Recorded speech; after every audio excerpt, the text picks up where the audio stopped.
বন্ধুরা চলো আজকে বরং তোমাদের সাথে জামাই ষষ্ঠীর একটা ছোট্ট ব্লগ আমি শেয়ার করি। আমার মামা বাড়ি যেহেতু বহু দূরে, তাই কোনোবারই মামা বাড়িতে গিয়ে জামাই ষষ্ঠী পালন এরকমটা হয়নি। তাই জামাই ষষ্ঠীর দিন বাবার সেই অপূর্ণ ইচ্ছাটাকে পূর্ণ করার জন্য আমরা বাড়ির প্রত্যেকে মিলে, যেমন আমি, ভাই, মা, চেষ্টা করি যাতে বাবার মনটা একটু ভালো রাখা যায়। সেজন্য দেখো আমরা সকাল সকাল সুন্দর সুন্দর রান্না করে ফেলেছি এখানে বাবার জন্য। বলো জামাই কেমন লাগছে খাইতে? আগে জানলে পাকুয়া যেতাম, টেম্পোরারি শ্বশুর বাড়ি। সি সি সি দেখো কেমন হয়েছে খাইতে, আমার মা রান্না করছে।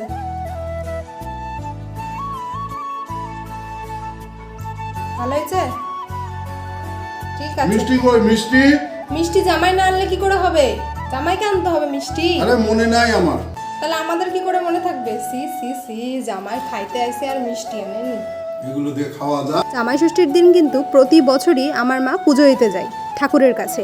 তো এইবারও তার ব্যতিক্রম কোনো কিছুই ছিল না। দেখো মা সুন্দর করে ডালা ফালা সব সাজিয়ে তারপর চলে গেছিলো ঠাকুরের কাছে পূজা দিতে। তারপর মা পূজা টুজা দিয়ে এসে বাবাকে এরকম করে একটা পাত্রে সুন্দর করে সব ফল সাজিয়ে দিয়েছিল। না মানে জামাই বলে কথা, একটু তো আদর যত্ন করতেই হয়, কি বলেন আপনারা? যাই হোক, ফল টল খাওয়ার দাওয়ার পর এবার আমার মা খাসির মাংস রান্না করেছিল সেদিন। যেহেতু জামাই ষষ্ঠী বলে কথা, জামাই ষষ্ঠী ইজ অ্যাকচুয়ালি ইনকমপ্লিট উইদাউট খাসির মাংস।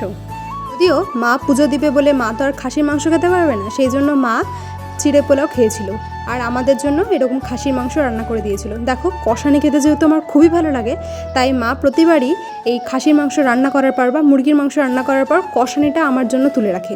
আমি একটু বেশি ভালোবাসি তো, তাই জন্য। তোমাদের সাথে গল্প করতে করতে মাংসের ঝোলও ফুটে গেছে আর ব্যাস, এবার শুধু গরম মশলা দিয়ে নামানোর পালা। চলো দুপুরবেলার মেনুটাও তোমাদের সাথে বলা যাক। ভাত আছে, শাক আর খাসির মাংসের কষানিটা আর খাসির মাংসের ঝোল আর হলো স্যালাড আর অবশ্যই দই। আর বাবা হলো আগেই মিষ্টিটা খেয়ে ফেলেছিল, সেজন্য ভাতের সাথে আর মিষ্টি খাইনি। ঠিক আছে, এই তো গেল দুপুরবেলার জমজমাট খাওয়া। হ্যাঁ, বিকাল হতে হতে আমরা অনেক ফলফুলারি খেয়েছি, আবার আমরা মিষ্টি খেয়েছি। এবার চলে আসলো রাত্রেবেলার খাওয়া। রাত্রেবেলাতে ছিল লুচি, মা লুচি করেছিল আর ওই খাসির মাংসের ঝোল আর অবশ্যই সেমাই।